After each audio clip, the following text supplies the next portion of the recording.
kaķis vairākus gadus ir dzīvojis uz ielas, tad viņš vienkārši nemāk dzīvot kopā ar cilvēkiem. Eksperts secina, ka Lāsmas mājās ir pārāk daudz slēptuvju. Ja gultas apakša būtu aizvērta, tad Haralds tur nevarētu noslēpties. Viņam jābūt plus mīnus redzamam. Jums jābūt kaut vai nejauši, bet vairāk iespēju kontaktēties. Kaut vai ejot garām, redzot viņu, viņš redz jūs. Ja viņš tur sēž visu dienu apakšā, tad viņš pierod pie tā, viņš tur jūtas labi, un viņš negrib neko mainīt savā dzīvē. Viņam viss ir ok. Raugoties no kaķa viedokļa, barība ir, ūdens ir, vieta, kur paslēpties ir, kāpēc vēl meklēt kontaktu ar cilvēku? Varbūt pēc gada tur kaut kas nedaudz mainīsies, bet principiāli diez vai.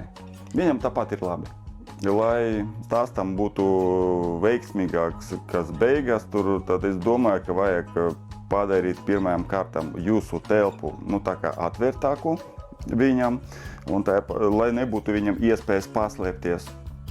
Otrs eksperta ieteikums – barību turpmāk piedāvā tikai saimniece, nevis bļodiņa ir pilna visu laiku.